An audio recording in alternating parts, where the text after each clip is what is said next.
तो फाइनली दोस्तों कक्षा 9वीं विषय हिंदी का सेट वी का अर्धवार्षिक परीक्षा का 100% हम रियल पेपर देखने वाले हैं। तो वीडियो के साथ अंत तक बने रहिए। और यहाँ पर सेट ए और सेट बी में जो है सेम क्वेश्चन, लगभग समान क्वेश्चन पूछे जाएंगे। तो इसमें दिए गए सभी प्रश्नों को आपको अच्छे से तैयार कर लेना है। तो यहाँ पर इस प्रकार से सबसे पहले हम सही विकल्प चुनकर लिखिए। इन प्रश्नों को देख लेते हैं इस प्रकार से। पहला प्रश्न है सही विकल्प का चयन कर लिखिए। पहला प्रश्न है हिंदी पद्य साहित्य का तीसरा काल है। तो यहाँ पर तीसरा काल कौन सा होगा? भक्ति काल इसका राइट आंसर होगा। तो यहाँ पर आ नंबर का ऑप्शन है इसका करेक्ट आंसर होगा। बा नंबर का प्रश्न है जो दूसरा प्रश्न है कबीरदास की एक रचना है। तो यहाँ पर जो बीजक है कबीरदास जी की एक रचना हो जाएगी। तो यहाँ पर उत्तर क्या हो जाएगा? द नंबर का ऑप्शन बीजक इसका करेक्ट आंसर होगा। तो इनको आपको अच्छे से पढ़कर जाना है। इसके बाद तीसरा है रस के अंग होते हैं। तो रस के 4 अंग होते हैं, स्थायी भाव, विभाव, अनुभाव और संचारी भाव। इसके बाद जो है चौथा है कांजी हाउस में हाजिरी लेने आया था। तो कौन लेने आया था? चौकीदार यहाँ पर जो है कांजी हाउस में हाजिरी लेने आया था। तो यहाँ पर चौकीदार इसका राइट आंसर होगा। तो इस प्रकार से इन सभी प्रश्नों को आप अच्छे से यहाँ पर नोट करते जाइए। इसके बाद जो है पांचवा है किस समास में दोनों पद प्रधान होते हैं। तो जो द्वंद्व समास होता है इसमें दोनों पद प्रधान होते हैं। छठवा है इस जल प्रलय में पाठ की विधा है। तो क्या होता है? रिपोर्टाज होता है। तो वीडियो को ज़्यादा से ज़्यादा अपने दोस्तों के साथ शेयर करें ताकि आपका आज 100% रियल पेपर है तो आप पूरे में से पूरे अंक ला सकते हो। इसके बाद प्रश्न क्रमांक 2 है रिक्त स्थानों की पूर्ति कीजिए। पहला है नानी के मन में खालिस्तान की आज़ादी के प्रति जुनून था। तो यहाँ पर देश के प्रति, तो यहाँ पर देश इसका राइट आंसर होगा। दूसरा है वर्णिक छंद में खालिस्तान की गणना की जाती है। तो किसकी गणना की जाती है? वर्णों की गणना की जाती है। तीसरा है उपमेय में उपमान का आरोप खालिस्तान में अलंकार होगा। तो कौन सा अलंकार होगा? रूपक अलंकार होगा। चौथा है तिब्बती लोग टोंटीदार बर्तन को कहते हैं। तो क्या कहते हैं? यहाँ पर इसको इस प्रकार से आपको ध्यान रखना है, इसको तिड़ी कहते हैं। इस प्रकार से तीसरे नंबर पर दिया गया है। इसके बाद पांचवा और छठवा दिया गया शब्दांश जो शब्द बनाते हैं अंत में लगते हैं क्या कहलाते हैं? वह जो है प्रत्यय कहलाते हैं। क्या कहलाते हैं? प्रत्यय कहलाते हैं। इसके बाद लास्ट है छठवा खुलेगी सौकल बंद खालिस्तान की। तो यहाँ पर किसकी खुलेगी? यहाँ पर द्वार की। तो द्वार इसका राइट आंसर होगा। तो फटाफट इनको आप अच्छे से एक बार पढ़कर जाइए। इसके बाद जो है प्रश्न क्रमांक 3 निम्नलिखित के समक्ष सत्य असत्य लिखिए। पहला है एकांकी में 3 अंक होते हैं। तो यह कथन आपका असत्य होगा क्योंकि एकांकी में तो 1 अंक होता है, तो असत्य होगा। दूसरा है खाना एक क्रिया शब्द है। तो यह कथन आपका क्या होगा? बिल्कुल सत्य होगा। तीसरा है यहाँ पर जाबिर हुसैन का जन्म बिहार में हुआ था। तो यह असत्य होगा। चौथा है रामचरितमानस एक खंड काव्य है। तो यह भी आपका असत्य होगा। पांचवा है माखनलाल चतुर्वेदी की रचना साहित्य के जो है देवता है। तो यह कथन आपका असत्य होगा। छठवा है राम स्वरूप यहाँ पर दकियानूसी ख्यालातों के थे। तो यह कथन आपका असत्य होगा। तो इनको आप अच्छे से पढ़कर जाइए। प्रश्न क्रमांक 4 है सही जोड़ी बनाइए। तो पहला है ग्रामश्री। तो ग्रामश्री इसकी आपको सही जोड़ी जो है सुमित्रा नंदन पंत जो 6 नंबर में दिया गया इससे आपको मिलाना है। 3 वर्णों का समूह क्या कहलाता है? तो 3 वर्णों का समूह जो है इस प्रकार से गण कहलाता है। तो आप दूसरे नंबर की जो है आप 4 नंबर से मिलाएंगे। तीसरा है मनोरथ। तो मनोरथ क्या हो जाएगा? विसर्ग संधि होगा। तो आपको जो है विसर्ग संधि घ नंबर से मिलाना है। चौथे नंबर पर है संस्कृति तथा शिक्षा। तो इसकी जो है आपको सही जोड़ी मिलाना है श्यामचरण दुबे से, डा नंबर से आपको मिलाना है चौथे की।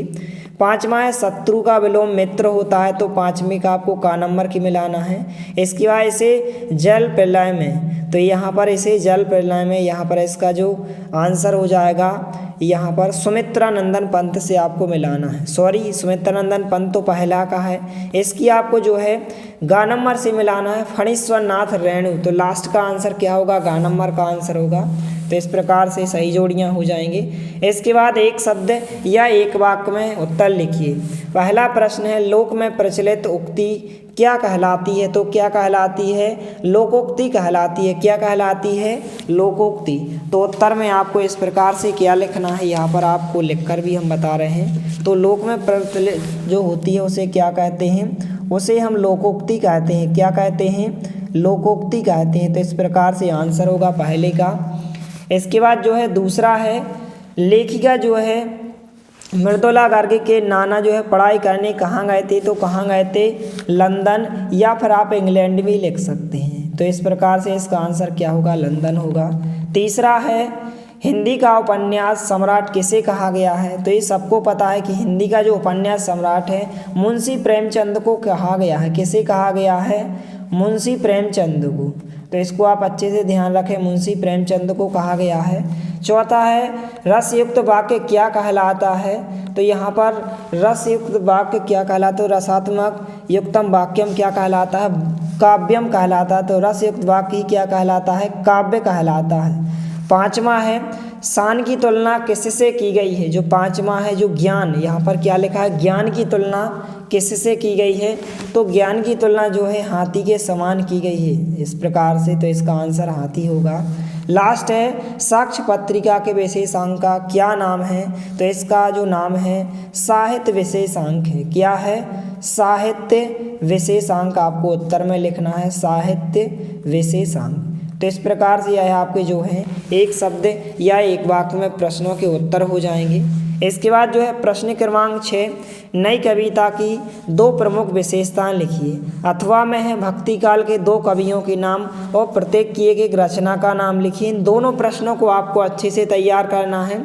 इसके बाद प्रश्न क्रमांक 7 है यहाँ पर कि रसखान अथवा सुमित्रा नंदन पंत की यहाँ पर भाव सौंदर्य की 2 विशेषताएं लिखिए। प्रश्न क्रमांक 8 है, मानसरोवर से जो कबीरदास का क्या आशा है? अथवा का क्वेश्चन है, कवि पंत ने जो है गांव को हरता जन मन क्यों कहा है? लिखिए। इसके बाद प्रश्न क्रमांक 9 है, कवि माखनलाल चतुर्वेदी ने हथकड़ियों को गहना क्यों कहा है?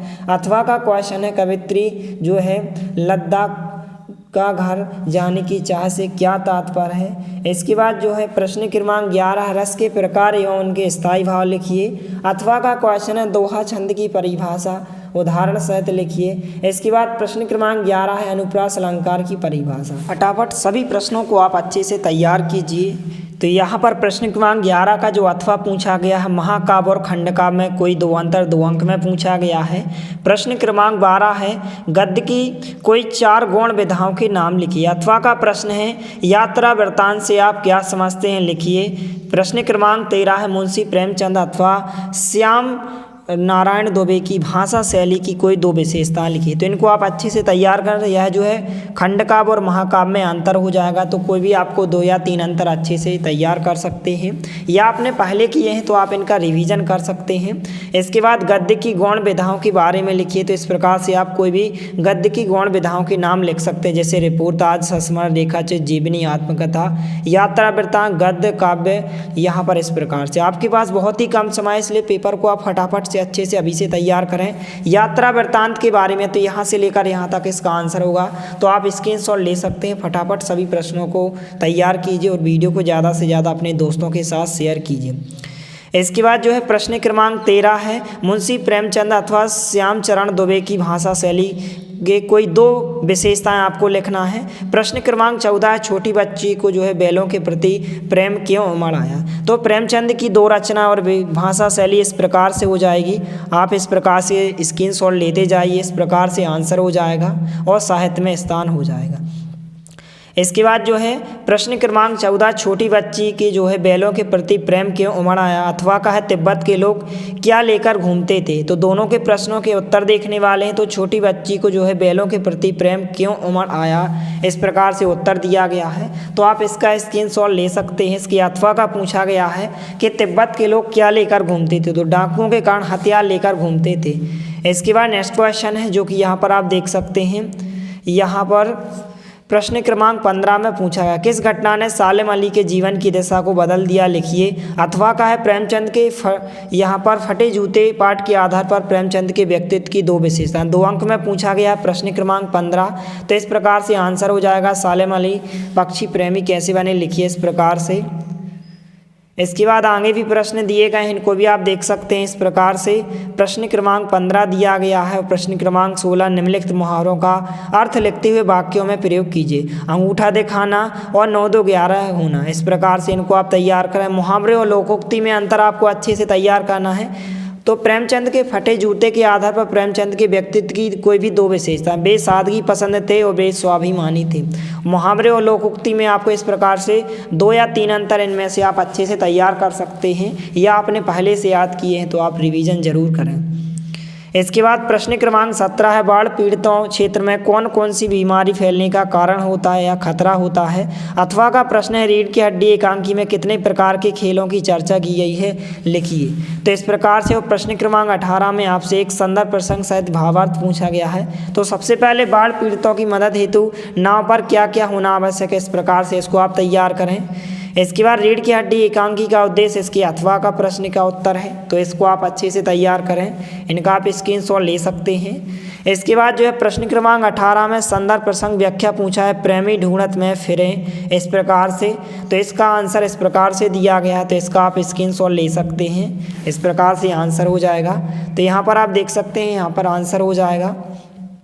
इसके अथवा में पूछा गया, क्या गाती हो क्यों रह जाती हो, इस प्रकार से दिया गया है। इसके बाद प्रश्न क्रमांक 19 में दिया गया, निम्नलिखित अध्ययन की संदर्भ प्रसंग व्याख्या लिखिए। तिब्बत वाला दिया गया है कि तिब्बत में जो है यात्रियों के लिए बहुत सी तकलीफें भी हैं। तो इसको आप देखकर अच्छे से आप जहां भी आपको मिल जाए गाइड में, परीक्षा अध्ययन में, तो इसको आप तैयार जरूर करें। यह 3 अंक में पूछा गया है। इसके अथवा में यह पूछा गया है यहाँ पर नवाब साहब ने, इस प्रकार से।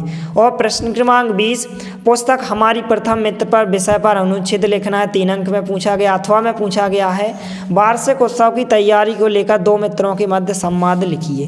तो इस प्रकार से वो प्रश्न क्रमांक 21 में जो है गद्यांश की संदर्भ प्रसंग व्याख्या पूछी गई है। और इसके अथवा में इस प्रकार से दिया गया कि मनुष्य एक सामाजिक प्राणी, यह आपको मिल जाएगा। तो इसका आप कर सकते हैं कि समाज में किसको पहचानना कठिन होता है, सच्चे मित्र की पहचान कब होती है, और पर एक गद्यांश का शीर्षक। तो इसको आप अच्छे से तैयार करें और इसके अथवा में यह पूछा गया है। इसके बाद प्रश्न क्रमांक 22 में पूछा गया है, वे परीक्षा काल में ध्वनि विस्तार यंत्र पर रोक लगाने हेतु अपने जिले के जिलाधीश को एक प्रार्थना पत्र आपको लिखना। और अथवा में पूछा गया है, वाद विवाद प्रतियोगिता में मित्र के प्रथम आने पर एक बधाई पत्र आपको लिखना है। और प्रश्न क्रमांक 23 में जो है आपसे एक रूपरेखा सारगर्भित निबंध लिखना है, जो कि 4 अंक में पूछा गया है। तो इनमें से आप कोई भी तैयार कर सकते हैं, जैसे विद्यार्थी जीवन में अनुशासन का महत्व, इसको आप तैयार कर सकते हैं। कोई भी आप इनमें से निबंध तैयार कर सकते हैं।